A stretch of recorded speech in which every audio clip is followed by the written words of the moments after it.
retrouve David Castello-Lopez. Bonjour David. Bonjour Lionel. Vous remontez tous les matins pour nous, David, aux origines d'un objet, d'une passion, d'une obsession de votre quotidien.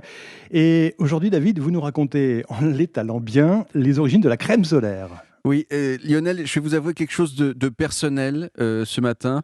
Voilà, je n'aime pas beaucoup les nazis. Voilà, je ne les aime pas beaucoup. Je n'ai pas peur de le dire. J'ai trouvé leur attitude extrêmement exagérée pendant la dernière guerre et j'aurais largement préféré qu'ils n'existent pas. Mais il y a une chose que j'aime encore moins que les nazis, c'est d'avoir du gras sur le visage. Donc autant vous dire, Lionel, que la crème solaire, c'est l'une de mes pires ennemis depuis l'enfance. Je me souviens qu'au ski, quand j'avais peut-être 8 ans, je m'endormais en pensant à ce moment affreux du lendemain matin où ma mère allait me tartiner la face avec ce lait gluant qui s'accroche aux sourcils. Et pour moi, ça pesait incroyablement lourd dans la balance du fun des sports d'hiver. Parce que certes, au sport d'hiver, il y a la neige, ça c'est cool, mais est-ce que le prix à payer pour ce cool n'est pas trop élevé ? Encore aujourd'hui, je suis pas sûr. Et encore aujourd'hui, je mets le moins de crème solaire possible. La seule exception que j'ai tolérée, c'était à l'adolescence, quand la crème solaire, c'était un des seuls prétextes valables, vous voyez, pour les contacts physiques. Ah, c'est vrai. Donc bien sûr, si une fille me disait « Tu veux que je te mette de la crème ?» Oui. Je disais « Oui, d'accord ». Mais la vérité, c'est qu'elle aurait pu me dire « Tu veux que je te mette du bœuf bourguignon ?» J'aurais dit « Oui, également, de la même façon ». Mais alors, Lionel, d'où vient cette graisse de l'enfer ? J'allais vous poser la question. Bon, alors, il y a plusieurs histoires sur les balbutiements de la crème solaire, mais j'en ai choisi une qui revient plus souvent que les autres. Si je vous parle des grisons, vous allez penser À de la viande. à de la viande séchée. Voilà. Mais les Grisons, c'est avant tout un canton à l'est de la Suisse, avec notamment des montagnes. Et l'une de ces montagnes, à la frontière avec l'Autriche, elle s'appelle le Pic du Bœuf, qui, en langue locale, le romanche, se dit Pitzbuin. Le Pitzbuin, c'est une montagne de plus de 3000 mètres, et régulièrement, depuis le milieu du 19e siècle, il y a des alpinistes qui la gravissent. Et l'une des personnes qui la gravit, c'est un étudiant en chimie dans les années 30 qui s'appelait Franz Greiter.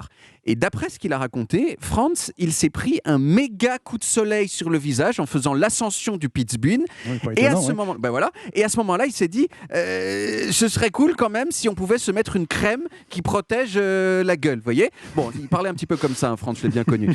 Et il s'est mis au travail et il a sorti en 1938 ce qui est souvent considéré comme la première crème solaire moderne du monde, la Gletschercreme, qui veut dire en français crème de glacier. Bon, pour vous donner une idée, la crème de glacier, elle avait un indice de 2. Oui. Vous savez comment ça marche, les indices de crème ? J'ai jamais rien compris. Alors voilà, pour faire simple, si vous mettez de la crème indice 2, vous mettrez 2 fois plus de temps à prendre un coup de soleil que si vous ne mettez pas de crème du tout. Si vous brûlez généralement en 10 minutes, si vous voulez, avec Oui. de l'écran 2, vous brûlerez en 20 minutes. Avec l'indice Ok. 50, vous brûlerez en 50 fois plus de temps, c'est-à-dire en un peu plus de 8 heures, donc ça va.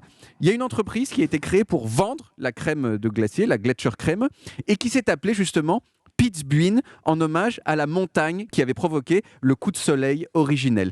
Pitzbuin, c'est une marque qui existe toujours. Et la crème que ma mère me mettait sur le visage quand j'étais enfant, c'était d'ailleurs très souvent de la Pitzbuin. Bon, ensuite, l'innovation en matière de crème solaire, ça a été d'une part l'invention du système de notation dont j'ai parlé, qui a été inventé par le même monsieur qui a inventé la crème de glacier, Franz, et d'autre part, des techniques pour que ça protège de mieux en mieux le visage et la peau des gens. L'une des plus grandes avancées de ce point de vue-là, ça a été l'invention des crèmes solaires dites à large spectre en 1980. Alors, qu'est-ce que c'est, les crèmes solaires à large spectre ? Oui, dites-nous. Je vais l'expliquer rapidement.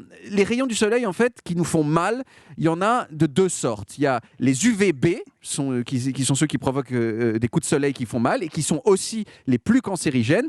Et il y a les UVA qui pénètrent plus profondément dans la peau et ils donnent aussi un petit peu le cancer, mais ce sont eux en particulier qui font vieillir la peau prématurément, si vous voulez. Les têtes de marins toutes fripées qu'on a tous en tête, un peu les Eric Tabarly, vous voyez, c'est plutôt l'effet des UVA. Et pendant longtemps, les crèmes, elles ne protégeaient que contre les UVB. Mais les crèmes solaires à large spectre, elles protègent contre les deux, ce qui est beaucoup mieux.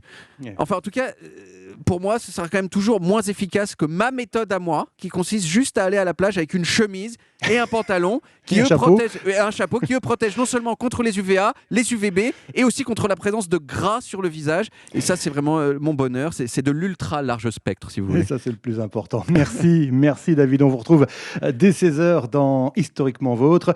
Au sommaire, ils ont allumé le feu. Stéphane Bern et Mathieu Noël réunissent l'homme de Cro-Magnon, Jules Bergeret et Johnny Hallyday. Et on vous retrouve ici même demain, David.